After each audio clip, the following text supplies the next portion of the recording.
Salut tout le monde. Vous savez, avant d'investir dans un immeuble, la première chose qu'on fait, c'est de regarder le plan d'architecte, non? Pour être sûr que tout tient la route. Eh bien, pour les cryptos, c'est pareil. Et ce plan, ça s'appelle la tokenomics. Alors c'est parti, on va décortiquer ça ensemble.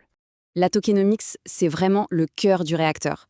C'est l'ensemble des règles économiques d'un jeton numérique. En gros, c'est le document qui nous dit si le projet a des fondations en béton armé ou si c'est une cabane en bois qui risque de s'effondrer au premier coup de vent. C'est l'élément le plus important pour évaluer si un projet est viable ou pas. Alors, voilà notre programme. On va commencer par les bases, l'offre et la distribution, en gros les matériaux de construction. Ensuite, on verra comment la rareté est organisée. Puis, on se posera la question essentielle, à quoi sert vraiment ce jeton? Et on finira par le plus important, comment repérer les fissures dans le plan, les fameux red flags à ne surtout pas ignorer. Ok, on attaque la première partie, l'offre et sa distribution. On peut voir ça comme une inspection des matériaux et des titres de propriété. Les deux questions clés à se poser sont combien de jetons y a-t-il en circulation et surtout, qui les détient? Pour ça, il y a 3 chiffres à regarder de très près. D'abord, l'offre en circulation, c'est le nombre de jetons qu'on peut acheter et vendre là, maintenant, sur le marché. Ensuite, l'offre totale, c'est tout ce qui a été créé depuis le début. Et enfin, l'offre maximale. Ça, c'est la limite absolue, le nombre total de jetons qui existeront un jour. Mais attention, il y a des projets qui n'ont aucune limite maximale, et ça peut être un problème. L'exemple le plus connu, évidemment, c'est le Bitcoin. C'est gravé dans le marbre de son code. Il n'y aura jamais, mais alors jamais, plus de 21 millions de Bitcoin. C'est cette règle qui crée une rareté mathématique totalement prévisible. Et c'est un des piliers de sa valeur. Maintenant, voyons qui possède quoi. Un projet sain a généralement une distribution bien équilibrée comme on le voit ici. Mais le point le plus important à surveiller, c'est la part de l'équipe fondatrice. Si l'équipe détient une part trop grosse, disons plus de 30%, attention, ça veut dire qu'elle a un pouvoir énorme sur le prix et qu'elle pourrait tout faire chuter en vendant d'un coup. C'est un vrai risque. Heureusement, pour éviter ce genre de catastrophe, les projets sérieux mettent en place des garde-fous. Le premier, c'est le cliff, une période de blocage au début où personne de l'équipe ne peut vendre ses jetons. Puis vient le vesting qui permet une libération très progressive des jetons, souvent sur plusieurs années. C'est une protection essentielle contre un plongeon soudain du prix. Allez, on passe à la deuxième partie de notre plan. Maintenant, on va s'intéresser aux forces économiques qui vont influencer la valeur du jeton. Est-ce que le projet est conçu pour créer de plus en plus de jetons ou au contraire pour en réduire le nombre?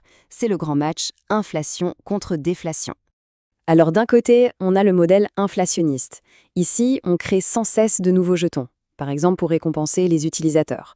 Le problème, si l'offre augmente plus vite que la demande, la valeur de chaque jeton se dilue, c'est mathématique. Et de l'autre côté, le modèle déflationniste. Là, on cherche à réduire l'offre totale avec le temps.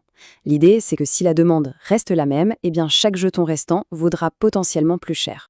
Et l'outil numéro 1 pour un modèle déflationniste, c'est le burn, ou le brûlage de jetons. Le principe est assez simple. À chaque transaction, une petite partie des jetons est envoyée vers une adresse d'où ils ne pourront jamais ressortir. Ils sont détruits à tout jamais. Ça réduit l'offre totale et ça renforce la rareté. On continue notre inspection. Et là, on touche à un point absolument fondamental, la raison d'être du jeton. Concrètement, à quoi il sert? Parce qu'un projet peut avoir la meilleure tokenomics du monde sur le papier, s'il n'a aucune utilité réelle, il ne vaut pas grand-chose. Et ça, c'est peut-être le point le plus important de tous. Si la seule raison de posséder un jeton, c'est d'espérer le revendre plus cher à quelqu'un d'autre, alors sa valeur ne repose que sur de la psychologie, sur de la hype. C'est extrêmement fragile. Un jeton a besoin d'une vraie fonction pour justifier son existence et sa valeur sur le long terme. Alors, c'est quoi ces fameuses fonctions?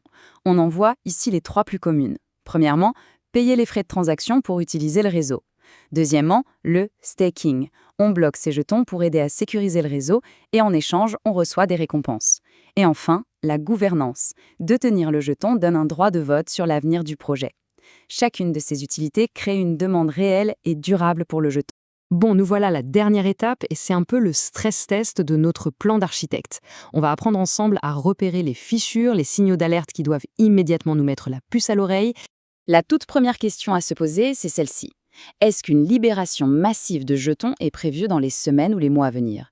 C'est une information cruciale qu'il faut absolument aller vérifier. Et pourquoi c'est si important? Eh bien parce qu'un unlock massif, c'est comme si on ouvrait d'un coup les vannes d'un barrage. Des millions de jetons qui étaient bloqués deviennent soudainement disponibles sur le marché. Ça crée une pression à la vente absolument gigantesque qui peut faire s'écrouler le prix en quelques heures. Deuxième question, qui fait écho à ce qu'on a déjà vu, Est-ce que ce jeton a une vraie utilité, un vrai cas d'usage? Ou bien est-ce que sa valeur repose uniquement sur la spéculation, sur le fait que ça fait parler? C'est un point clé. Si un projet n'a pas de fonction réelle, sa valeur est construite sur du sable. La hype, ça peut faire monter les prix très très haut et très vite, mais ça peut disparaître tout aussi rapidement. Et quand la hype s'en va, la valeur s'évapore avec. Et enfin, le signal d'alerte ultime, le plus visible. Est-ce que le projet promet des rendements complètement fous, du genre 1000% par an, si ça a l'air trop beau pour être vrai? C'est que ça l'est, tout simplement. Ces rendements délirants sont financés d'une seule manière, en créant des quantités astronomiques de nouveaux jetons. C'est de l'hyperinflation pure et simple. Et ça se termine quasi systématiquement de la même façon, par l'effondrement total de la valeur du jeton. Au final, tout est une question d'équilibre. Une bonne tokenomics, c'est un art délicat. Il faut trouver le juste milieu entre créer assez de jetons pour attirer de nouveaux utilisateurs et, en même temps, gérer l'offre pour protéger la valeur pour ceux qui sont déjà là. C'est un équilibre super fragile, mais absolument essentiel. La prochaine fois que l'on se penche sur un projet crypto, la question à se poser est donc simple. Le plan qu'on a sous les yeux, est-ce celui d'un bâtiment solide, conçu pour durer et grandir, ou est-ce un château de cartes, prêt à s'écrouer au moindre souffle? Toute la réponse se trouve dans sa tokenomics.